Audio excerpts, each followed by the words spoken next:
আসসালামু আলাইকুম। আজকে আমরা নতুন ভিডিও নিয়ে চলে এসেছি। তো আজকে আমাদের যে টপিক, সেই টপিকটা হচ্ছে উৎক্ষিপ্ত বস্তুর ক্ষেত্রে যান্ত্রিক নিত্যতা প্রমাণটা দেখবো আমরা আজকে। তো আমরা চিত্রটা দেখিনি আগে। চিত্রটা গত ক্লাসে যে চিত্র, সেই চিত্র নিয়ে আমরা আজকে আবার এই জিনিসটা বোঝার চেষ্টা করব। তো আমরা কি করেছিলাম, একটা বস্তু ছিল, সেই বস্তুটাকে উপরের দিকে উৎক্ষিপ্ত করেছিলাম ইউ বেগে, এবং বস্তুটা কি করছিল, আস্তে আস্তে ইউ বেগে নিক্ষিপ্ত করেছিলাম, এবং তার বেগটা আস্তে আস্তে কমতে কমতে কমতে একসময় তার বেগ জিরো হয়ে গিয়েছিল, এবং সে এতটুকু পর্যন্ত উচ্চতা উঠেছিল, এবং এই উচ্চতাটাকে আমরা বলেছিলাম এইচ, এবং তারপরে সে আবার নেমেছিল। আবার নামতে নামতে এই অবস্থানে চলে এসেছিল, এবং এই পয়েন্টটাকে আমরা ভূমি নাম দিয়েছিলাম। তো দেখা গেল যে বস্তুটাকে আমরা উৎক্ষিপ্ত করেছিলাম ইউ বেগে, এবং সে এইচ উচ্চতা পর্যন্ত উঠেছিল। এইচ হচ্ছে তার সর্বোচ্চ উচ্চতা। তো আজকে আমরা আসলে কি পড়বো, আজকে আমরা পড়বো এই যে বস্তুটা, এই বস্তুটাকে বলছি হচ্ছে আমরা কি উৎক্ষিপ্ত বস্তু, অর্থাৎ যে বস্তুকে আমরা উৎক্ষেপণ করেছি, এই বস্তুকে ছড়ে মেরেছি উপরের দিকে, অর্থাৎ এই বস্তুটাকে উৎক্ষেপণ করেছি, এই জন্য এই বস্তুটার নাম হচ্ছে উৎক্ষিপ্ত বস্তু। এখন এই উৎক্ষিপ্ত বস্তুর ক্ষেত্রে, এই উৎক্ষিপ্ত বস্তুটার ক্ষেত্রে তার সকল অবস্থানের জন্য যান্ত্রিক শক্তির নিত্যতা জিনিসটা প্রমাণ করব, অর্থাৎ জিনিসটা একটু কনটেক্সটটা একটু বোঝার চেষ্টা করতে হবে আমাদেরকে। আমরা বলতেছি কি, সকল অবস্থানের জন্য যান্ত্রিক শক্তির নিত্যতা। এর আগে বুঝতে হবে আমাদের যান্ত্রিক শক্তি কি।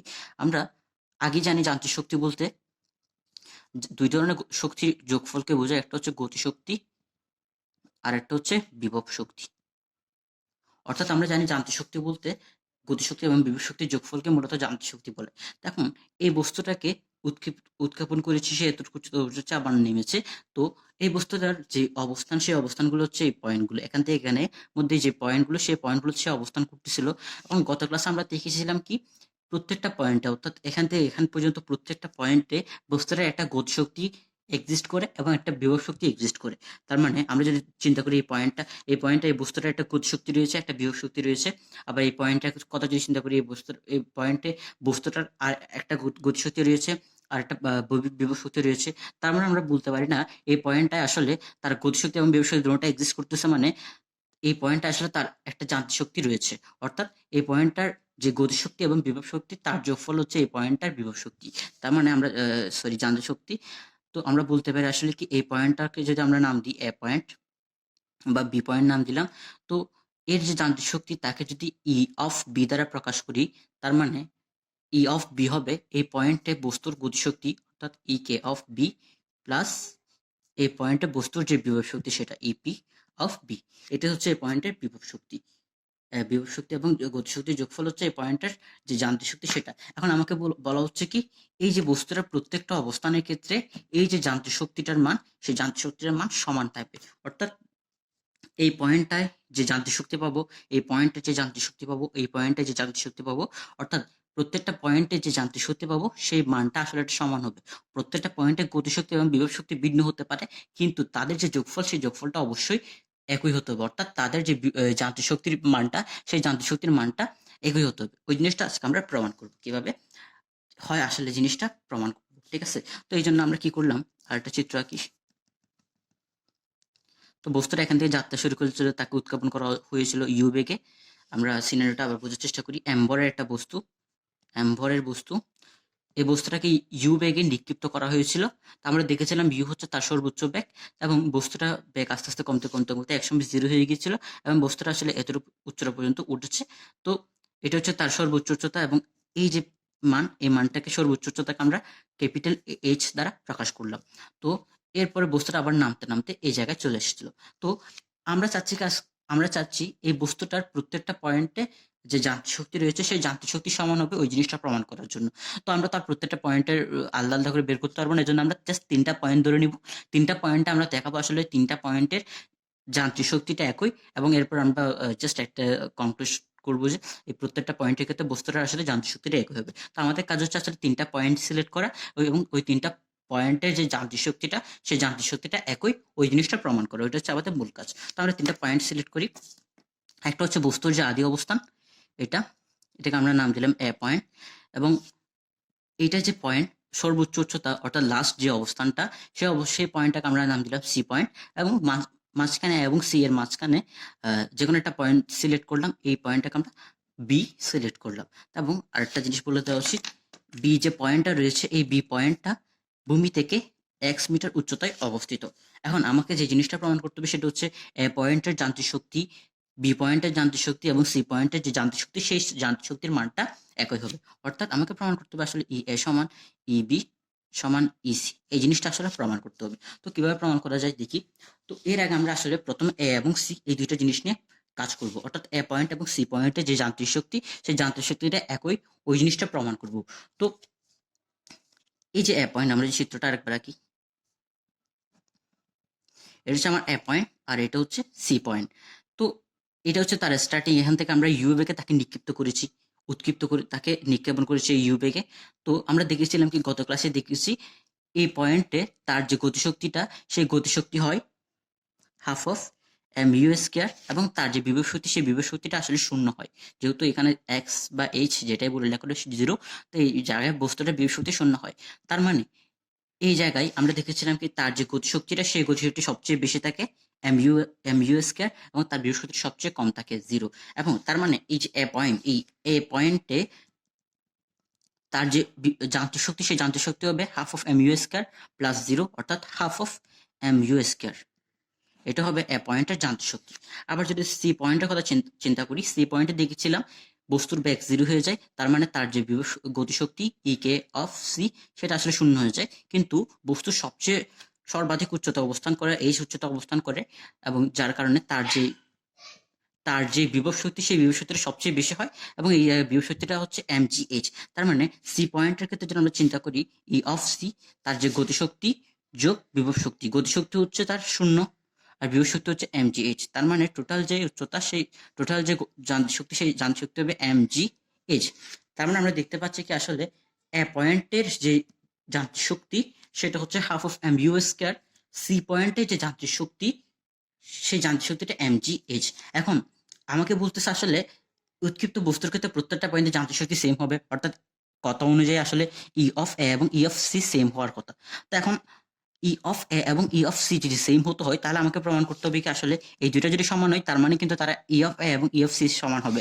তার মানে আমাকে এখন প্রমাণ করতে হচ্ছে আসলে এম ইউ স্কোয়ার সমান এম জি এইচ, এই জিনিসটা আসলে প্রমাণ করতে হবে। এটা যদি হয়, এটা যদি সমান হয় এবং এই ইকুয়েশনটা যদি সত্য হয়, তাহলে ই অফ এ সমান ই অফ সি হবে। খুব ক্লিয়ার কথা এটা। তো আমরা কি করবো আসলে, আমরা দেখবো আসলে এম জি এইচ সমান কেমনে এম ইউ স্কোয়ার হয়, এই জিনিসটা দেখবো। এর আগে বলে দেওয়া হলো এখানে ইউ এবং এইচ, এইচ হচ্ছে কি সবচেয়ে সর্বাধিক উচ্চতা, আমরা জানি সর্বাধিক উচ্চতা, এবং ইউটা কি এখানে সর্বোচ্চ বেগ বা উৎক্ষেপণ বেগ বলা যায়, সর্বোচ্চ বেগ বা উৎক্ষেপণ বেগ দুটোটাই বলতে পারি। এই সেটা ক্লিয়ার করে রাখা ভালো। তো আমরা লিখলাম হচ্ছে এম জি এইচ, আমাকে প্রমাণ করতে হবে এম জি এইচ সমান half of M U square, এই জিনিসটা প্রমাণ করতে হবে, ঠিক আছে। তো এখন দেখি এইচ হচ্ছে কি এখানে সর্বোচ্চ উচ্চতা, তার মানে আমরা যদি চিন্তা করি এটা হচ্ছে তার সর্বোচ্চ উচ্চতা, আমাকে প্রমাণ করতে হবে এম জি এইচ সমান half of M U square. এখন আমরা জানি কি সূত্র, এই বস্তুটাকে চিন্তা করলাম এখান থেকে শুরু করলো, সে এখান থেকে স্টার্টিং ইউ বেগে স্টার্ট করলো এবং সে এই পয়েন্টে এসে থামলো, একটু করে তেমন আবার নিচে পড়া শুরু করলো। তো আমরা জাস্ট উপরে ওঠার কথা চিন্তা করবো, অর্থাৎ তাকে ইউ বেগে নিক্ষিপ্ত করেছি এবং সে সি পয়েন্টে এসে, অর্থাৎ এইচ উচ্চতায় এসে তার ব্যাগটা জিরো হয়ে যায়। তার মানে এই ইকুয়েশনটা চিন্তা করে আমরা লিখতে পারি আসলে কি বি স্কোয়ার সমান U square minus two G H. খুবই সিম্পল কথা, আমরা জানি বি স্কোয়ার সমান U square plus two G H. তো এখানে মাইনাস কারণ যেহেতু বস্তুর উপর দিকে যাচ্ছে, অভিকর্ষের ইয়ার বিপরীতে যাচ্ছে, তো মাইনাস হয়েছে।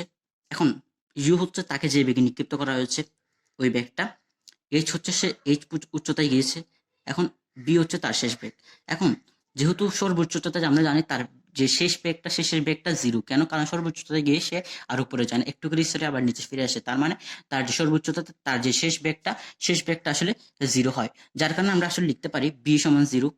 তার মানে লেখা যায় আসলে জিরো সমান U square minus two G H. H হচ্ছে এখন সর্বোচ্চ উচ্চতা, ইউ হচ্ছে যে বেগে নিক্ষেপ করেছি। তো এখন লেখা যায় খুব সিম্পল। তো আমরা আসলে এখানে এইচ এর মানটা বের করি, টু জি এইচ সমান ইউ স্কয়ার, এখান থেকে এইচ যদি লিখি ইউ স্কয়ার বাই টু জি, খুব সিম্পল জিনিস, ইউ স্কয়ার বাই টু জি। তো এখন যদি আমরা বসাই তার মানে আমরা এইচ পেয়েছি ইউ স্কয়ার বাই টু জি। এখন এম জি এইচ এ যদি আমরা এইচ এর মানটা বসাই তাহলে যেটা দাঁড়ায় এম জি এইচ এর মান দেখা যাচ্ছে ইউ স্কয়ার বাই টু জি। এখন জি আর জি কাটাকাটি যায় আর থাকে নিচেও টু হাফ আর এখানে হাফ এম ইউ স্কয়ার। তার মানে আমরা বুঝতে পারি এম জি এইচ সমান half of M U square. এই জিনিসটা কিন্তু আমরা প্রমাণ করতে পারলাম, খুব সহজে প্রমাণ করতে পারলাম। তো এখন এমজিএস কি ছিল? এমজিএস ছিল সি বিন্দুর যান্ত্রিক শক্তি, এমইউ স্কয়ার ছিল এ বিন্দুর যান্ত্রিক শক্তি। যেহেতু এই দুটো সমান, তার মানে আমরা খুব সিম্পলি বলতে পারি যেহেতু এমজিএস সমান এমইউ স্কয়ার, তার মানে আমরা বলতে পারি কি আসলে ই অফ এ সমান ই অফ সি হবে। তার মানে আমরা এতটুকু কনক্লুশন আসতে পারলাম হচ্ছে কোন একটা বস্তুর যে যান্ত্রিক শক্তি, বস্তুর প্রথম এবং লাস্ট পয়েন্টের যান্ত্রিক শক্তিটা একই হবে। এখন আমাকে যে জিনিসটা প্রমাণ করতে হবে সেটা হচ্ছে বি পয়েন্টের যে যান্ত্রিক শক্তি সেটা এই দুটো সমান হবে, এটা এবং এটার সমান হবে, অর্থাৎ হয় এমজিএইচ হবে অথবা এমইউ স্কয়ার হবে, কারণ দুটোটাতে একই কথা মূলত, ওইটা প্রমাণ করতে হবে। তো এই জিনিসটা আমরা এখন প্রমাণ করব।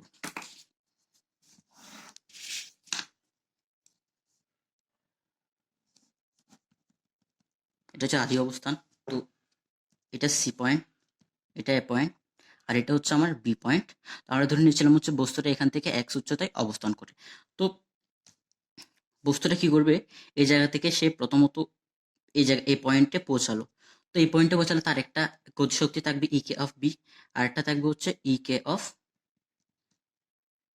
ইপি অফ বি, এটা থাকবে। এবং ইকে অফ বি এবং আচ্ছা আমি যদি লিখি ইবি, অর্থাৎ যান্ত্রিক শক্তি হবে KE of B plus PE of B, গতিশক্তির এবং বিভব শক্তির যোগফল। এখন গতিশক্তিটা কত দেখি, বস্তুটাকে আমরা ইউ বেগে নিক্ষিপ্ত করেছি এবং সে এক্স উচ্চতা পর্যন্ত আরোহণ করছে, এক্স উচ্চতা পর্যন্ত সে গিয়েছে, মানে সে তার যে উচ্চতাটা সে অতিক্রম করেছে সেটা হচ্ছে এক্স উচ্চতা, এবং সে এখন বি পয়েন্টে অবস্থান করতেছে। আমাদের কাজ হচ্ছে এখন বি পয়েন্টে তার যে গতিশক্তি সেই গতিশক্তিটা বের করা। তো আমরা একটু দেখি এই জায়গায় গিয়ে, আমরা জানি গতিশক্তি সমান হচ্ছে half into M into V of B square, half into M into ওই যে অবস্থানের জন্য আমরা গতিশক্তি বের করতে যাচ্ছি ওই অবস্থানে তার ব্যাগটা কত ওইটার স্কোয়ার করতে হবে। তখন বি অফ বি লাগবে, তো বি অফ বি হচ্ছে আমাকে বের করতে হবে। তো আমরা জানি আসলে কি বি স্কোয়ার সমান U square minus two G H, এটা সূত্র, যেহেতু উপরের দিকে উঠছে জন্য মাইনাস। তো এই জায়গায় আমাকে বি অফ বি স্কোয়ার বের করতে হবে। ইউ কত ছিল, ইউ তো ইউ ছিল, ইউ স্কোয়ার মাইনাস এখানে কি উচ্চতা কতটুকু অতিক্রম করেছে টু জি, সেখানে এক্স উচ্চতা অতিক্রম করেছে, তো এই জন্য আমরা এক্স লিখলাম। তার মানে বি স্কোয়ার সমান U square minus two G X, ঠিক আছে। এখন তার মানে তার যে গতিশক্তি ইকে অফ বি হবে কত, half into M V of B square. এখন যদি আমরা বি অফ বি এর মানটা বসাই দিই, এম বি অফ বি এর মান হচ্ছে U square minus two G X. এখন এই জায়গাটা একটু ক্লিয়ার করে লিখি আমরা, half of M U square minus two G X. আমরা যদি লিখি half of M U square minus half into two কাটাকাটি যায় এবং তাকে হচ্ছে এম জি এক্স এটা থাকে। তার মানে তার যে বিভব শক্তি, তার যে গতিশক্তি সেই গতিশক্তিটা হচ্ছে বি পয়েন্টে তার যে গতিশক্তি সেই গতিশক্তিটা হচ্ছে half of M U square minus M G X. এখন বি পয়েন্টে তার বিভব শক্তি কত এটা বের করতে হবে, ইপি অফ বি। বিভব শক্তি মানে হচ্ছে সে যে পয়েন্টে অবস্থান করতেছে ওইটা ইন্টু ওইটার জি ইন্টু এম। এখন সে পয়েন্টে অবস্থান করছে বি পয়েন্ট থেকে ভূমি থেকে বি পয়েন্টের যে উচ্চতা সেটা হচ্ছে এক্স, তার মানে তার যে বিভব শক্তি সেই বিভব শক্তি হচ্ছে এম জি এক্স। এখন তার যে যান্ত্রিক শক্তি সেই যান্ত্রিক শক্তি বের করতে হলে KE of B plus PE of B. এখন ইকে অফ বি পেয়েছি আমরা কি half of M U square minus M G X, এবং ইপি অফ বি পেয়েছি হচ্ছে তার এম জি এক্স, কাটাকাটি যে এম জি এক্স তাকে half of M U square.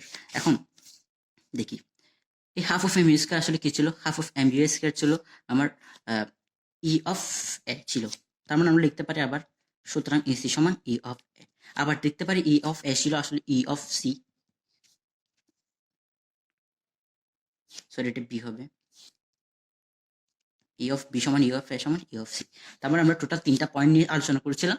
আমাদের টার্গেট ছিল ওই তিনটা পয়েন্টের জন্য যে যান্ত্রিক শক্তি, সেই যান্ত্রিক শক্তির যেই মানটা সেই মানটা একই হওয়ার, একই হবে ওই জিনিসটা প্রমাণ করা। এখন আমরা জিনিসটা প্রমাণ করে দেখিয়েছি। তো এটাই হচ্ছে আসলে মূলত যান্ত্রিক শক্তির নিত্যতা সূত্র, অর্থাৎ একটা উৎক্ষিপ্ত বস্তু তার বিচরণকালের যে প্রত্যেকটা পয়েন্টে তার যে যান্ত্রিক শক্তি সেই যান্ত্রিক শক্তির মানটা সমান হবে। তো এটাই ছিল মূলত ওই ব্যাপারটা, এই তিনটা পয়েন্ট নেওয়ার মাধ্যমে আমরা এই জিনিসটা প্রমাণ করেছি।